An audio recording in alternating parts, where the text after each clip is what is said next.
Hi, today I'd like to show you some more coins out of my collection. This is I think it's the largest silver coin I have. It's part of a series. There was dragons, there was beasts of royal beasts, I think they were called. And there are loads of different ones. So this one's, it says the Red Dragon of the Prince of Wales. So it's the Red Dragon of Wales.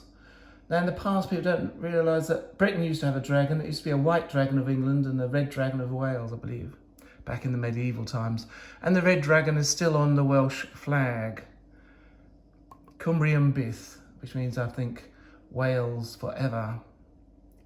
My mother was Welsh and she taught me a couple of things, and this is 10 ounces, so it's quite a large coin. Quite heavy. 2013, pure silver. So you can see that is the Welsh dragon. And because it's a principality, it's not got any symbol on the British flag, because the British flag is made up of the flags of England, Scotland and Northern Ireland. So they've got different crosses, while Wales hasn't. And there has been a push to put Wales on there, have a dragon. I think that would be quite nice to have a red dragon right in the centre of the British flag. I don't know if you think the same, but I think that would look really rather spectacular. Just in the centre or one corner. One of the corners could be a dragon, but I think in the centre would look quite good. And then you get the Queen's head. And this is a £10 coin. As I've said in the past, these values don't really mean anything. They just put on there to make it a circulating coin, well, a legal coin. Now, if somebody said, he owes me £10 and he gave me this, I'll be very pleased. It's worth a lot more than £5, probably 200 to 300 now, or more on the 300 side now with silver prices. But you can get a lot of these different ones. And this is the Dragon of Wales. This is a nice presentation box. Let's have a look in this one, if I can get it open. On here, Platinum Jubilee, and then you've got the specifications, limited edition. So you've got the 70th anniversary of the Queen, 1952 to 2022. Queen Elizabeth Platinum Jubilee. So a very pretty coin with all the heraldry of they got the League of Wales on this one. Rose of England. Thistle of Scotland there. Should have a shamrock or something of Ireland.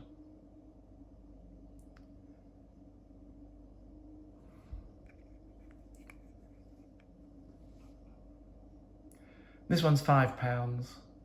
And this comes from the Guernsey. Guernsey and Jersey produced a lot of these commemorative type silver coins. And Isle of Man as well. I think they make a bit of, it's like stamps, they make some revenue out of producing these sort of things.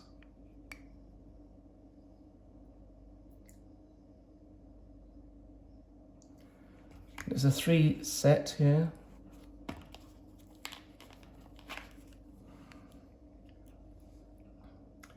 There's the Queen in a hat and pearls. Platinum Jubilee. And again, we've got it with this one's from the Isle of Man. So it looks like it's from all the different islands. £5, this one. Probably about an ounce of silver, I'd have thought, in this one. They tend to be in that sort of range. The last one here. This is a young Queen when she came to the throne, probably Where did this one come from? This one's on Jersey, so we've got 2 Channel Islands and one of the Isle of Man. And as I said in the previous video, I think the Channel Islands, which are not far from the coast of France, they're nearer to France than they are to England. They are a personal type of, they're not part of the United Kingdom. I think they're a sort of a personal fiefdom of the crown. It's very difficult to get residency on those islands if you're not a current resident. You can't just go there like you can in other parts of the United Kingdom, buy a house and settle down. There are more stringent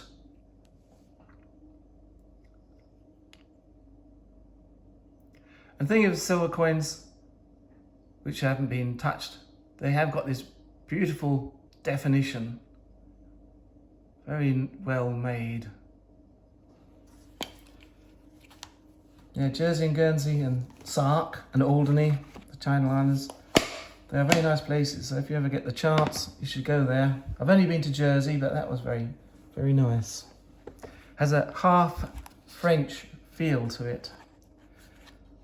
So this is the coronation ingots and crowns set. Again, you've got a bit more detail if you want to stop and read that. And some details on the... So let's have a look at this first one.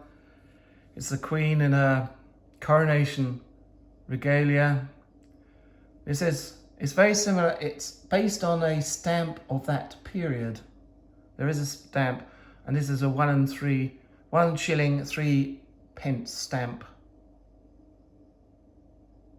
And it says postage revenue. So this is based on a stamp that was produced at the coronation, ER. And I think it's just flat on the other side, but maybe it's got some details of the, I think it's 925.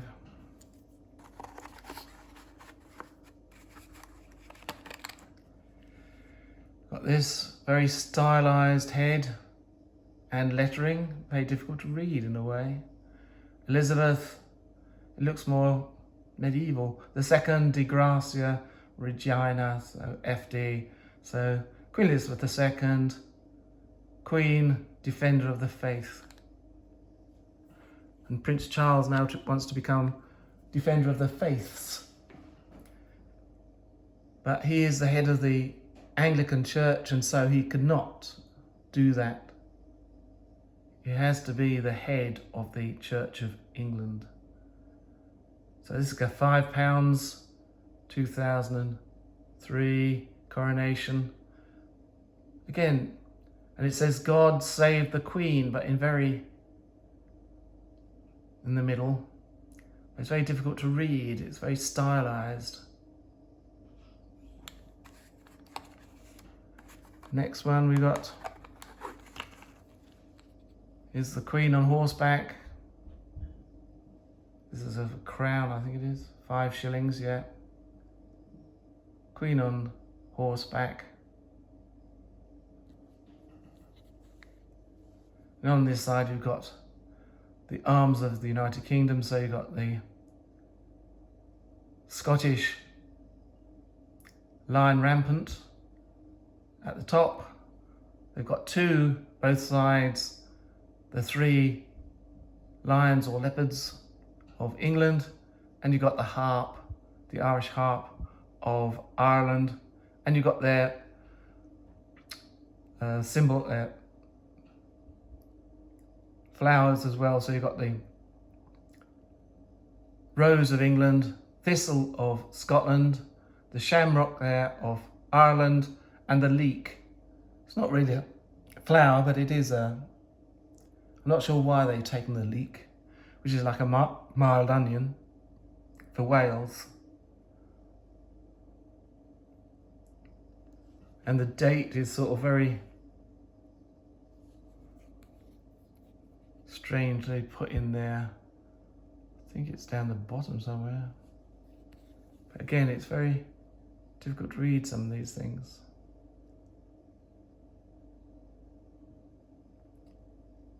So I think it would help like that.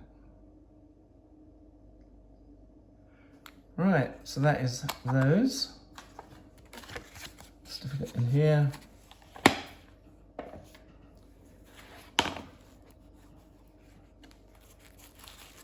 This one's got loads of paper. It's an old set.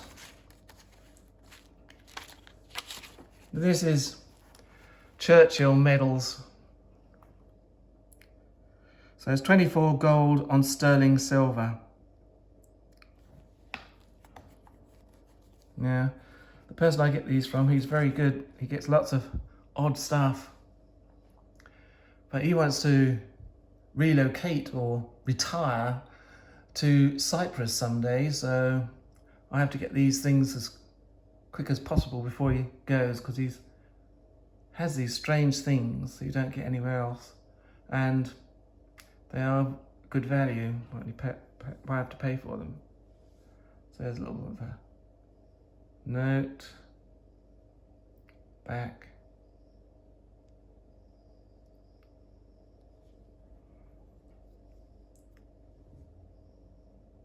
So if you go to antique shops, they're usually twice the price I have to pay for them here. So there he is doing a speech with his glasses.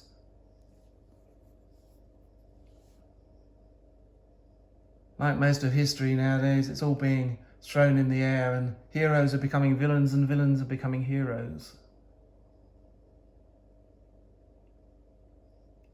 The thing is, nobody is a saint. And people like even Gandhi, I'm sure, did some bad things in his life. There again, it's quite well. You can see the gold coating on the top. And again, a bit more writing at the back. Churchill, the leader of the United Kingdom during the Second World War. But as soon as peace was declared, I think he got one term and then he was chucked out by a Labour government came in because he was conservative. Because people didn't want this militaristic, old guard person to do peace. There's two different types of leader. They wanted change, they had fought for change, and they wanted a Labour government, so a Labour government came in after the war. This is a famous thing: we shall fight them on the beaches, we shall fight them on the fields and in the streets, we shall fight them in the something, we will never, never surrender. Is that Hill? That was one of his famous speeches of defiance during the Battle of Britain, where Britain was alone in Europe, fighting Germany before America joined, and it could have gone against us and we could have been taken over. So this is a mint set, as they say. So these aren't silver coins, they're just, I think it's the crown silver a little bit, maybe. I don't know. I don't think, maybe it wasn't by that time. So in 1951, so you've got a crown, and so by 1951, crowns weren't really circulating. They were much more of a showpiece, a commemorative rather than a circulating piece. So that would have been 5 shillings a crown. So you got 4 of those to a pound, because you had 20 shillings to the pound. Then you had, have we got it down here? Oh yeah, a half crown, so that's 2 and 6. Now that in today's money would be 12.5 pence. Then you got a 2 shilling, 10, that's 20 pence. So you'd have had 5 of those. That's 2 shillings. There was 20 shillings to the pound, so you'd have had 10 of those. Nowadays, that would have been equivalent to a 10p. When they did the transfer to the decimal currency, these could be transferred over. So a 2 shillings became a 10p. A 1 shilling there, we've got I think that's the English one. No, that's Scottish, sorry. I think that's Scottish. So that would be 10 pennies. So you'd have had 20 of those. That's why it was so confusing. It was 20 of those to a pound. And that became, so that was 5 pence in new money. So it was quite confusing changeover. And like all changeover currencies, you got a lot of inflation. People say, oh no, it's not going to affect things, but it does. Above here, you've got 6 pence, which is 2.5 pence in the new money. And a 3 pence. Now, 3p, that is much more difficult to transfer over, because that's 2.5 pence, so this is half of that. So it's 1 and a quarter pence, new pence. So it was not really that convertible. And then pennies, you had 240 of these to the pound.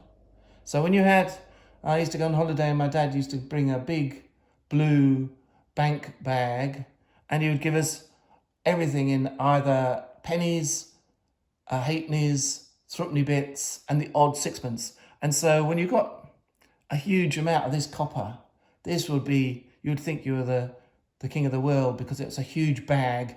But when you came to, well, even then you could get a few things with it.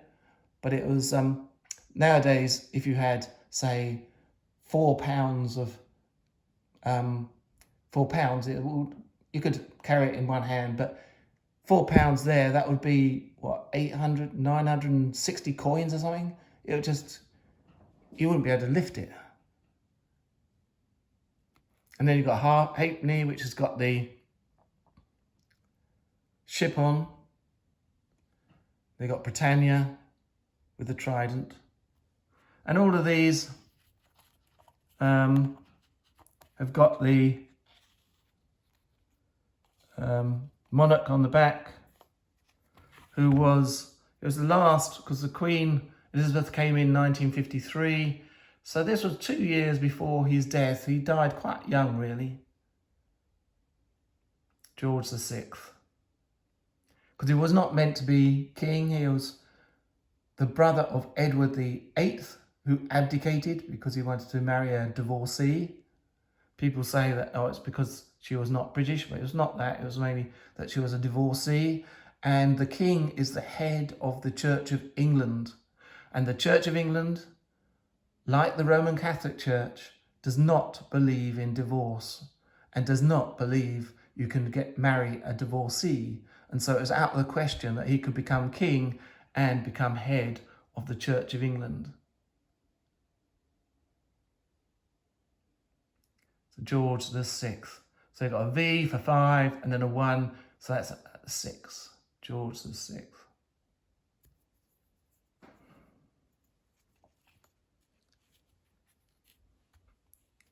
So those are the coins I got today. I hope that was of some interest to you, and I'll bring you some more soon. Please subscribe, it does help. I'll just show you this biggie again, or I'll give you a little chat. Please subscribe, give us a thumbs up, and give us a comment. They all help to promote this channel, and hopefully we can get it out to more people. I'm sure more people would be interested in looking at these sort of things. I'm going to bring some more historical stuff to you soon, and some other items I think you might find of interest, but I know that coins are quite interesting. I'm going to sort through a load of stamps. I might do a ASMR of stamp sorting, so we can just do a sorting of stamps and see if people like that. I'm always looking for new ways of interacting with people. Well, I hope that was of interest. Thanks a lot. Bye.